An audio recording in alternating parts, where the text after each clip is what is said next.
Connie Margot, a native of Rockville, Connecticut, was born on July 31, 1976, to Cindy and Kenneth. Raised alongside her two sisters, Marlies and Leslie, and brother Keith, Connie grew up in the towns of Vernon and Ellington. Following her high school graduation from Ellington High School in 1995, she pursued higher education at the University of Connecticut, earning her undergraduate degree in 1999. Upon graduation, she embarked on her professional journey as a pharmaceutical sales representative with Record Benckiser. Known for her generous spirit and warm heart, Connie was well regarded by those in her circle. She had the unique ability to make friends everywhere she went, and it was well known that she would go to any lengths for the people she cared about. During the early 2000s, Connie's circle widened to include Richard DeBate, a man who quickly won over her heart. Richard, or Rick, as he is affectionately called, was a charming gentleman who treated Connie with the utmost respect and love. Upon meeting Richard's family, it was clear to them that Connie was the perfect match for their son. Rick, born on July 29, 1976, to Richard Sr. and Julie DeBate, is a Manchester, Connecticut native. He completed his education at Manchester High School in 1995 before furthering his studies at a technical school. He utilized his skills to forge a successful career in computer network administration. Ricky and Connie, united in matrimony on July 4, 2003, were blessed with two sons, RJ and Connor. Connie was a model mother, doting on her sons, and Rick personified the ideal husband and family man. Residing in an elegant abode on Birkview Drive, Ellington, the DeBates were the epitome of family life. In the same locale lived Connie's dear friends, Peggy and Darlene, who frequently spent quality time with the family. The duo often teased Connie about Rick's affectionate manner towards her. To any observer, the DeBates' life exuded perfection. It appeared as if they were living a dream. However, beneath this surface of perfection, fissures had begun to emerge. December 23, 2015 dawned like any regular Wednesday. Christmas was just around the corner and the festive spirit was palpable in Ellington. Following the morning routine, at 8:10 a.m., Rick dropped Connor and RJ at the nearby bus stop. During his absence, Connie got ready and headed to a spin class at the local YMCA. The events that unfolded thereafter are shrouded in ambiguity, as Rick's accounts have been inconsistent. According to his initial explanation to the investigators after the incident, Rick returned home after dropping the boys to change into his work attire. Upon getting ready, he embarked on his 40-minute commute to work at 8:30 a.m. However, he hadn't been on the road for long when he discovered that his laptop was inadvertently left back at home. Rick, unable to operate without his indispensable phone, reached out to his superior via email, informing him of the inevitable delay in his arrival to work. As he glanced at the screen of his mobile device, a security notification caught his attention. A silent alarm had been activated at his residence, a fact he shared with his supervisor in the same email. Concerned, Rick made his way back home. Upon entering his house, he was greeted by an eerie noise emanating from the upper floor. The sound seemed to originate from the master bedroom. The door was ajar, and as Rick peered in, he found himself face to face with a masked intruder. The trespasser, a burly man of imposing height, approximately 6 foot 2 inches, was clad in a dark green camouflage suit and mask. He brandished a knife ominously, demanding Rick's money, wallet, and pins. He threatened Rick with the chilling prospect of waiting for his wife and kids if his demands were not met. The intruder's voice was low and resonant, reminiscent of the actor Vin Diesel, as Rick noted. The unsettling encounter had barely lasted a minute when the sound of the garage door opening provided a momentary distraction. It was Connie's arrival. Regrettably, her class was cancelled, which led her to return home early. A guttural scream erupted from Rick, a desperate attempt to forewarn his wife of the impending danger within their household. As though on cue, the intruder shifted his focus towards Connie, setting off a race between him and Rick to reach her first. In the ensuing struggle, Rick was forcefully thrown down the stairs, leaving him temporarily disoriented.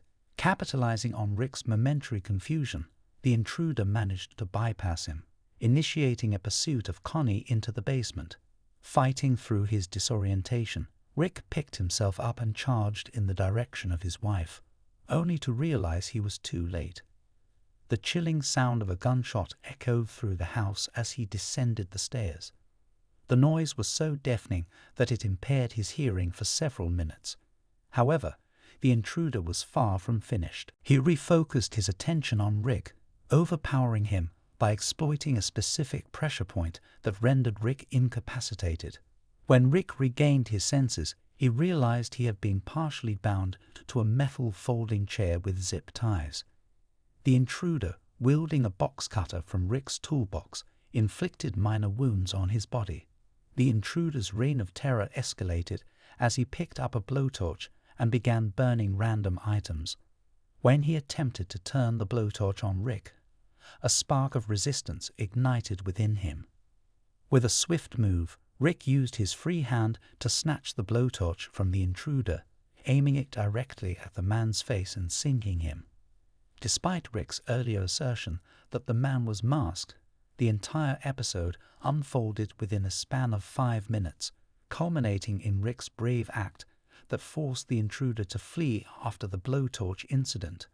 Upon reviewing the initial timeline, it was discerned that the latest possible time was 9:05 a.m. However, Rick only placed a call to the police at 10:21 a.m. Interestingly, state troopers were en route as an automatic call had been relayed to them at 10:16 a.m. from the security company due to a triggered home alarm. This alert is typically transmitted to the authorities instantly, which begs the question, why wasn't it sent after the alert that Rick reportedly observed just after 8:30 a.m.? The first to reach the premises at 7 Birchview Drive was a representative from the Ellington Fire Department. He observed that the front door was ajar, although the storm door remained shut.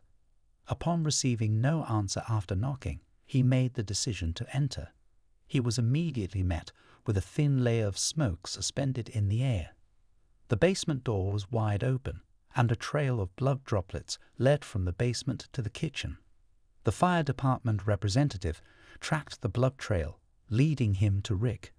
Rick was found in a distressing state, still bound to a folding chair and lying face down on the kitchen floor.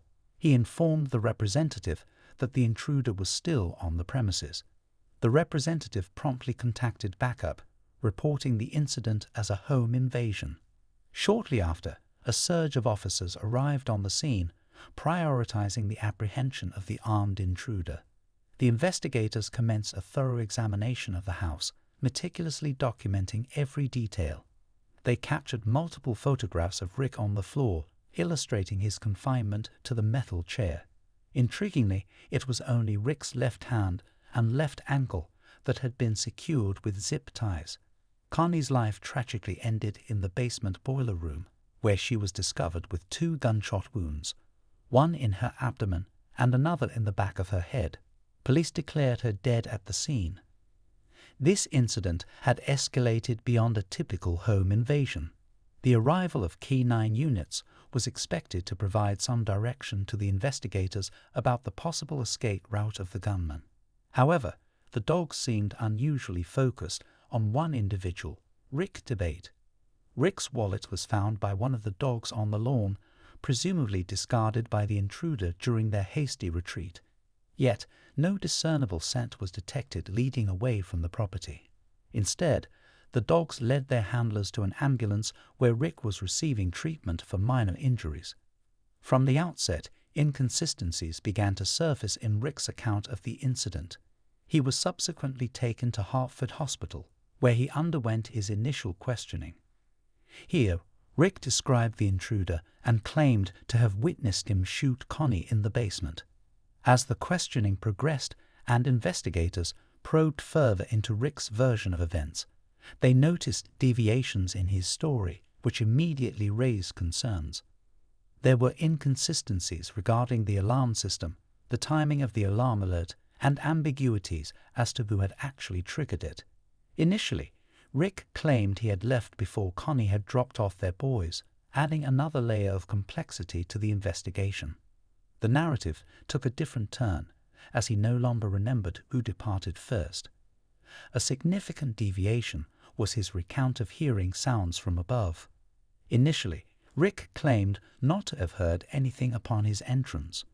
However, he later stated that he ventured upstairs upon noticing a lit bedroom light and discovered an intruder rummaging through their wardrobe. The recount of the staircase incident also altered. Rick, who initially claimed to have been shoved downstairs, now said that he had stumbled down them. The most critical aspect of the investigation was the story of the firearm. The weapon used to harm Connie was a .357 Magnum, one of Rick's personal collections kept in the house. His first account was uncertain about how the intruder obtained the gun from Connie, but later he declared witnessing a tussle between Connie and the man for the weapon. The man eventually wrestled the gun from Connie and shot her. Additionally, Rick claimed that the basement was shrouded in darkness throughout the ordeal. Upon regaining consciousness, he narrated how he painstakingly dragged himself up the stairs, bound to a metal chair. He managed to locate his cell phone and dial for assistance, simultaneously calling out to Connie in the faint hope of a response. It was also noted that Rick's injuries were conveniently positioned. The injuries on his torso were exclusively on the left side, while the lacerations on his legs were all within the reach of his right hand, a fact that intrigued the investigators. There were no signs of injuries that would indicate he had been shoved or tumbled down the stairs. The dried blood from the box cutter cuts didn't trail down his legs, as would be anticipated if the wounds were inflicted while seated on the metallic chair. Another anomaly that struck the investigators was the absence of a blood trail leading up the stairs. Had Rick crawled from the basement to the kitchen, there would be substantial evidence of this. However, only a few drops were found on this trajectory, with the only drag marks present in the kitchen. It appeared that Rick had ambulated up the stairs before succumbing in the kitchen. What puzzled the investigators further was Rick's apparent lack of effort to assist Connie. The evidence indicated that he hadn't approached her body post-shooting, given that the pool of blood near her remained undisturbed. The investigators were keen to unravel how an intruder had managed to gain access to the domicile. They conjectured entry was through an unsecured basement window, as the remainder of the house bore no evidence of forced entry. Yet, this theory also seemed implausible. The window locks in the basement were mysteriously detached from the inside and carelessly left on the windowsill. It would have been impossible for an outsider to tamper with these locks without leaving conspicuous damage. This raises the question, why would Rick or Connie unfasten and neglect to immediately replace these locks? It is standard procedure for investigators to probe those closest to a potential victim to gain insights into their lifestyle and any potential issues they might be facing. Upon retracing the morning's proceedings, the investigators turned their attention to Rick, questioning him about his relationship with Connie. Rick began by asserting that everything had been relatively smooth, though he conceded that Connie was grappling with personal challenges recently. She had been in the throes of depression, exhibiting an unexpected and uncharacteristic propensity for anger, a stark contrast to her typical jovial demeanor as a mother of two. Rick did, however, note that Connie seemed to be gradually reverting to her normal self. When pressed by the investigators if their inquiry would uncover any relationship issues, Rick gave a somewhat vague response, a combination of yes and no. Rick confessed to an extramarital affair. However, he rationalized this by disclosing his and Connie's shared desire to expand their family, a dream which was hindered by health complications. Connie's inability to conceive led them to consider alternative options. Rick introduced the investigators to Sarah, a former high school friend who was recently divorced and shared a mutual desire to have a child. Rick, Connie, and Sarah, in a collaborative effort, devised a plan for Rick to impregnate Sarah. This decision was prompted by the exorbitant cost of artificial insemination. Rick emphasized that Connie was not only in agreement with this unconventional arrangement, but that it was primarily her idea. The proposed shared parenting structure involved all three individuals co-parenting the resultant child. The investigators, however, struggled to comprehend such an unconventional narrative and expressed skepticism over Connie's alleged agreement to this plan. As they probed further into this complex situation, Rick's narrative began to deviate once again. Rick informed them that their child was expected in February 2016. However, when inquired if Connie was aware of the pregnancy, he sidestepped the question, leaving the investigators perplexed. If Connie had orchestrated this, logically, she would have been privy to the happy news as soon as Rick was. Interestingly, Rick mentioned that Connie and Sarah had never actually interacted. This detail further undermined his claims about Connie's participation in the plan and their prospective shared parenting. As the conversation unfolded, the truth emerged. Rick had been betraying Connie for years, culminating in her demise. Furthermore, Sarah's pregnancy was not planned. The investigators couldn't mask their skepticism. They pointed out to Rick that his story was inconsistent, and that the evidence found at their residence contradicted his account of the morning's events. Despite this, he adamantly denied any involvement in Connie's fate. Upon discovering Rick's infidelity, the investigators shifted their attention to locating Sarah. Later that day, they were able to obtain a statement from her. Sarah was aware of Connie and Rick's marital status, but she was under the impression that Rick was seeking a divorce. Rick had informed Sarah that he and Connie had been in a strained relationship for years, leading to their decision to divorce. On June 18, 2015, Sarah discovered her pregnancy and decided to wait until August to share this news with Rick. Upon hearing the news, Rick falsely claimed that he had already engaged a divorce lawyer. This was one of many untruths. Sarah and Rick continued their relationship right up until Connie's untimely demise, even planning a trip to Vermont in mid-December 2015. During this trip, they deliberated on how and when to reveal the news to Connie, with Rick suggesting to postpone the confession until after the holiday season. Further inquiries with Connie's closest allies revealed that Connie would never have condoned Rick fathering a child with another woman. Connie was known to share all aspects of her life with her close friends, none of whom were aware of Sarah or the child's existence. Connie would have undoubtedly confided in them had she discovered Rick's infidelity. Unbeknownst to Connie's friends, Rick was embroiled in an affair. His circle, however, was privy to the illicit relationship and the ensuing pregnancy. He confessed his love for Sarah to a friend and expressed his fear of losing Connie. The investigation team found themselves in a complex and delicate situation. Right from the beginning, they harbored suspicions about Rick's involvement in his wife's murder, a suspicion they chose not to disclose to the public. To those outside the law enforcement circle, the narrative was that an intruder had broken into their home, killed Connie, and left Rick injured. Rick's close associates never suspected him and mourned Connie's loss with him. Despite having a prime suspect, the investigators kept an open mind and continued to explore all leads. Among these was a potential threat from someone the couple had legal disputes with. They were embroiled in a lengthy legal tussle with a contractor they had hired for their home. Numerous issues with his work led Connie and Rick to sue him in small claims court. Connie had voiced her fears for her safety on more than one occasion. The contractor was a tough nut to crack, and Connie's car had been vandalized twice in 2015, incidents she attributed to the contractor. Following these troubling events, the couple decided to fortify their security system and arm themselves with guns. The contractor's name surfaced repeatedly during the questioning of Connie and Rick's friends following Connie's untimely demise. Nevertheless, this lead turned out to be a dead end when the contractor presented an unassailable alibi for the day of the crime, and his physical appearance bore no resemblance to Rick's description of the intruder. While law enforcement officers exclusively harbored any suspicion of Rick's involvement in Connie's tragic end, his peculiar behavior did not go unnoticed by many. His grieving process did not match the expected norm.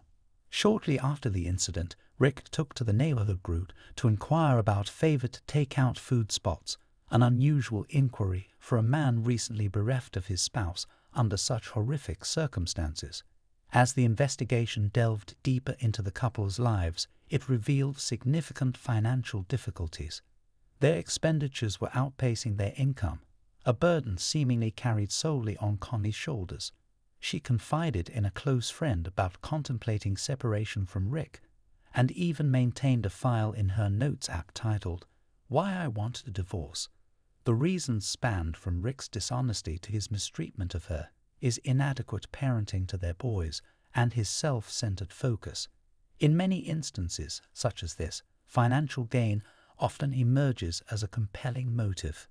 In mid-January 2016, this theory was corroborated when investigators discovered 2 life insurance policies, each amounting to a substantial $475,000, held in the names of Connie and Rick. It was revealed that only Connie's policy remained in force, as Rick's had expired due to a lapse in payment. Remarkably, Rick claimed the proceeds from Connie's insurance policy just 5 days after her passing. Furthermore, he received an additional $75,000 from her employer 1 month later. Over the subsequent year, through meticulous and methodical work, investigators began to assemble a compelling case against Rick Dubate. Multiple search warrants were executed, allowing investigators to delve into the couple's phone records, financial documents, communications with third parties, security system data, and most crucially, the data from Connie's Fitbit. The Fitbit records indicated that Connie began her day at 7:52 a.m. on December 23rd. This was followed by a prolonged period of inactivity, which investigators surmised corresponded with her drive to the YMCA. This theory was substantiated by surveillance footage confirming her arrival at the facility. Upon her return journey, her Fitbit registered a further 10 minutes of inactivity. By approximately 9:20 a.m., she was back home. From 9:37 a.m. to 9:43 a.m., her movement ceased. Investigators hypothesized that Connie was likely resting during this window. The subsequent 20 minutes depicted Connie resuming her usual activities. In this period, Connie was actively sharing videos from her mobile device onto Facebook, utilizing an IP address associated with her home. The final activity detected from Connie's Fitbit device occurred at 10:05 a.m. The relevance of this information is crucial as it provided an incontrovertible proof that the timeline of Connie's death, as stated by Rick, was inaccurate. The records from Connie's Fitbit device confirm that she was alive and active until 10:05 a.m., a full hour beyond the time Rick claimed to have witnessed an intruder ending her life. Feeling confident in the sufficiency of their evidence against Rick Dubate, law enforcement officers apprehended him on April 14, 2017. The charges leveled against him included the murder of Connie, tampering with evidence, and providing investigators with false statements. Despite the weight of the charges, Rick maintained his innocence. The police presented a comprehensive 50-page affidavit encompassing the data from the Fitbit, discrepancies in Rick's stories, and details of his extramarital affair with Sarah. The news of Rick's arrest sent shockwaves through the tight-knit community of Ellington. It had not occurred to anyone that Rick might be responsible. Even Connie's close friends, who were aware of her marital problems, believed that many couples experienced difficulties without such tragic conclusions. Rick was granted bail set at $1 million, which he immediately posted. Despite a compelling accumulation of evidence, considerable time elapsed before the case actually proceeded to court. It was deferred twice, only commencing on April 5, 2022. From the moment of his apprehension to the onset of his trial, Connie's case garnered significant media coverage. It was decidedly labelled as the case resolved by a Fitbit, a title that Connie's family viewed with disapproval. They believed that such a sensationalized headline detracted from the focus on Connie herself. While the prosecution appeared to have a seemingly irrefutable case, the defense managed to introduce some potentially destructive evidence. Unidentified DNA was discovered in 6 distinct locations within the home. These findings aligned with Rick's account of an intruder initially hiding in their closet, then descending the stairs, and finally ending in the basement. Another piece of evidence, leveraged by the defense, was the minimal amount of gunshot residue detected on Rick. The quantity was so insignificant that it challenged the assumption that he could have been the shooter.